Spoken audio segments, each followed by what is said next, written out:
pagi, jumpa kembali dengan Pak Fris dalam mata pelajaran sosiologi. Kali ini kita akan bicara tentang kelompok sosial teratur dan kelompok sosial tidak teratur. Apa yang dimaksud dengan kelompok sosial teratur? Kelompok sosial teratur adalah kelompok yang bisa kita jelaskan struktur, norma, dan perannya. Kelompok sosial teratur bisa kita bedakan lagi berdasarkan sejumlah kriteria. Yang pertama, berdasarkan besar kecilnya jumlah anggota kelompok. Ada kelompok primer, ada kelompok sekunder. Pada kelompok primer, jumlah anggotanya sangat sedikit, sehingga anggotanya bisa saling tatap muka, saling kenal, dan menjalin hubungan interaksi sosial yang intim. Pada kelompok sekunder, jumlah anggotanya sangat banyak, sehingga interaksi yang terjadi pun tidak intim, dangkal, dan hanya jika ada keperluan saja. Nah, yang kedua, berdasarkan derajat organisasinya. Berdasarkan derajat organisasinya, kelompok sosial bisa kita bedakan atas kelompok formal, kelompok informal. Apa yang dimaksud dengan kelompok formal? Formal artinya resmi. Kelompok formal adalah organisasi kelompok yang punya peraturan tegas dan sengaja dibuat oleh anggota-anggotanya untuk ditaati, serta mengatur hubungan antar anggota. Sebagai organisasi yang resmi, maka di dalam kelompok formal terdapat struktur organisasi dan hierarki. Apa yang dimaksud dengan hierarki? Ada struktur yang jelas kepemimpinannya. Siapa pemimpin, siapa ketua, siapa wakil ketua, sekretaris, dan sebagainya. Yang kedua, kelompok informal. Kelompok informal adalah kelompok tidak resmi. Di situ tidak ada struktur ataupun organisasi yang jelas. Biasanya kelompok ini dibentuk atas dasar pengalaman atau kepentingan yang sama di antara para anggotanya.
Yang kedua adalah kelompok sosial tidak teratur.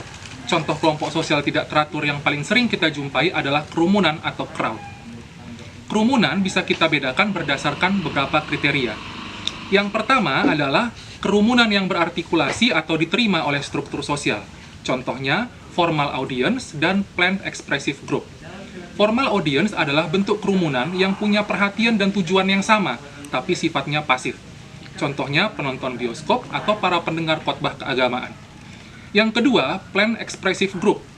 Kerumunan ini berfungsi menyalurkan ketegangan yang dialami akibat rutinitas keseharian. Contohnya, kelompok yang mengikuti outbound, kerumunan dansa, dan peserta sebuah perjamuan. Kemudian, ada juga kerumunan yang bersifat sementara atau casual crowds.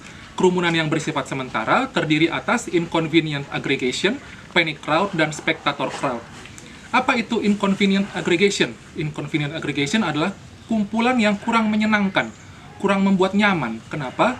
Karena bersifat persaingan untuk berusaha menggunakan fasilitas yang sama. Kedua, panic crowd.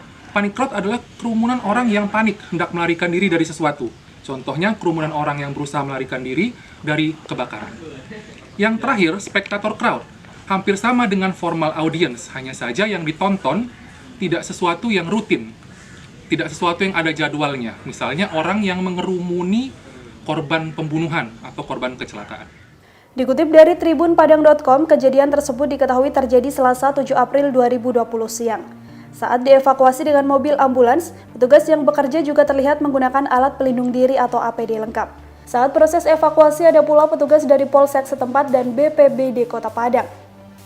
Dalam proses evakuasi, kepolisian juga membubarkan masyarakat yang justru menonton hingga berkerumun. Selain itu, ada juga kerumunan yang bertentangan dengan norma hukum atau lawless crowds. Contohnya, acting mobs dan immoral crowds.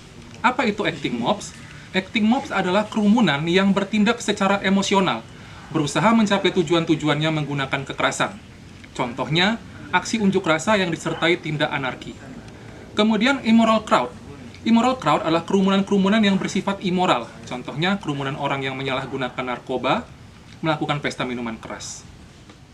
Peristiwa menggemparkan Jumat siang terjadi di Kecamatan Maesan, Bondowoso. 3 orang pemuda tewas dan 1 orang kritis setelah melakukan pesta miras oplosan. Polisi pun bergerak cepat melakukan penyelidikan muasal miras yang ditenggak oleh para korban. Reserse Kriminal Kepolisian Resort Bondowoso Jumat siang mendatangi rumah duka 3 pemuda yang tewas usai berpesta miras oplosan di sekitar pasar Kecamatan Maesan, Kabupaten Bondowoso. 3 korban tewas antara lain AN 30 tahun, DD 35 tahun, keduanya warga desa Gambangan, Kecamatan Maesan, dan DN 36 tahun warga desa Sumbersari, Kecamatan Maesan. Pesta miras oplosan tersebut digelar di pertigaan depan Pasar Maesan pada Rabu malam hingga Kamis dini kemarin. 1 orang meninggal dunia pada Kamis siang, 2 diantaranya pada Jumat pagi.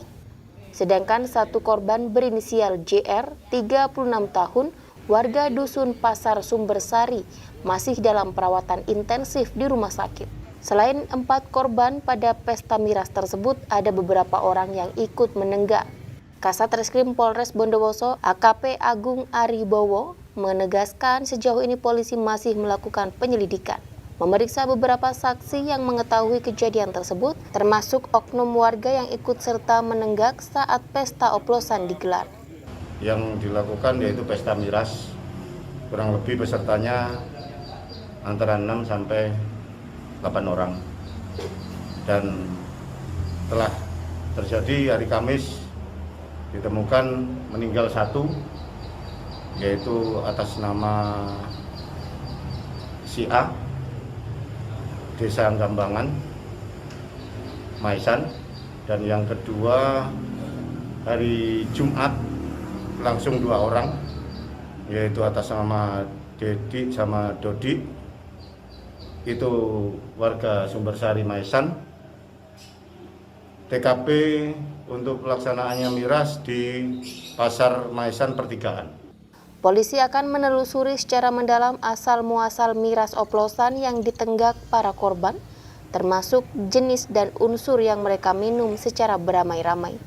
Tim Liputan News FTV Jember melaporkan. Menurut pendapat Gustav Le Bon, ketika kita berada dalam kerumunan, kita kehilangan jiwa pribadi kita dan melebur dalam jiwa kerumunan.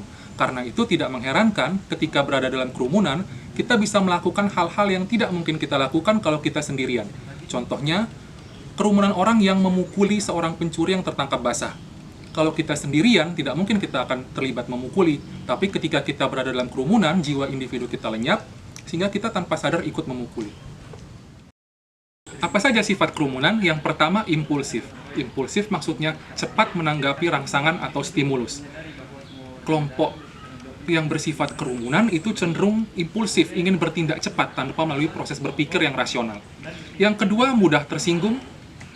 Kelompok yang berbentuk kerumunan biasanya akan mudah tersinggung kalau diagitasi atau diprovokasi.